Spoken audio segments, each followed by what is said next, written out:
শুভ সকাল বন্ধুরা। তো চলো আজকে রান্না করছি। এই যে একদম জ্যান্ত ট্যাংরা মাছ আমার বর বাজার থেকে কাটিয়ে নিয়ে এসছে, আমি ধুয়ে পরিষ্কার করলাম। আর এই যে উচ্ছে বেগুন ভাজা করব, আর এখানে কাঁচকলা পেঁপে আলু বেগুন গাজর দিয়ে হালকা পাতলা করে জ্যান্ত ট্যাংরা মাছের ঝোল করব। কেননা কালকে সেদ্ধ টেদ্ধ অনেক কিছু খাওয়া হয়েছে, রিচ খাওয়া হয়ে গেছে। আর এই যে এখানে আমার ভাত বসে গেছে, তো শরীরটাও তো দেখতে হবে নাকি বন্ধুরা বলো। তো কম মশলা দিয়ে ট্যাংরা মাছের ঝোল করব। তো চলো রান্না ছেড়ে নিই। তো কড়া বসিয়ে দিয়েছি, আর এই যে তেল দিয়ে দিয়েছি, তেলটা গরম হয়ে এসছে। এবার ধুয়ে রাখা ট্যাংরা মাছটা ভেজে নেব। ট্যাংরা মাছ ভাজার জন্য যে আমি একটু কাঁচা সর্ষের তেল হলুদ আর নুন দিয়েছি, কেন ট্যাংরা মাছটা ফাটে তাই সর্ষের তেল দিয়েছি। তো এবার ছেড়ে দেবো কড়াইয়ে। পুরো মাছটা আমি এভাবে ভেজে তুলে নেব। এখানে আমার উচ্ছে ভাজা হয়ে গেল, উচ্ছে বেগুন। চলো এটা নামিয়ে নিই। এই যে আমি চাপা দিয়ে ট্যাংরা মাছটা ভেজে নিচ্ছি, ফাটবে বলে। তো ট্যাংরা মাছ আমার দেখো ভাজা হয়ে গেছে, এবার চলো নামিয়ে নিই। তো মাছটা আমি এরকম লাল লাল করে ভেজে নিয়েছি, কেননা একটা আস্তে গন্ধ ছাড়বে, ঝোল করব তাই। তো ওই কড়াইয়ে আরও আমি তেল দিয়ে দিলাম, দিয়ে দেবো কালো জিরে। কালো জিরে আমি ফোড়ন দিয়ে দিয়েছি।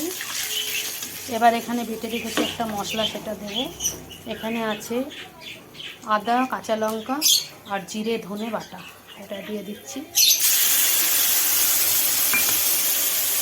এখানে দুটো বড় পেঁয়াজ আমি পেস্ট করে রেখেছি, ওটা দিয়ে দিচ্ছি। দিয়ে ভালো করে কষিয়ে নেব। তো মশলাটা আমার ভাজা হয়ে গেছে, এবার দিয়ে দেবো সবজিগুলো।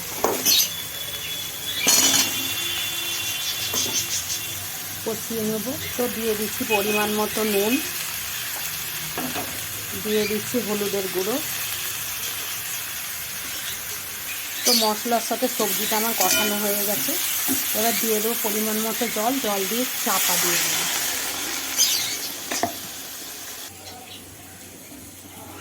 তো ঝোল ফুটে এসছে, এবার ছেড়ে দেবো ভেজে রাখা মাছগুলো। আবারও চাপা দিয়ে দেবো একটু নেড়ে।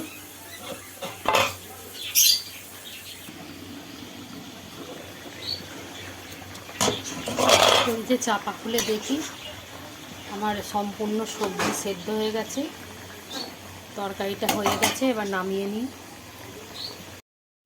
তো দেখো এই যে ট্যাংরা মাছের ঝোল অল্প মশলা দিয়ে আমার সম্পূর্ণ রেডি।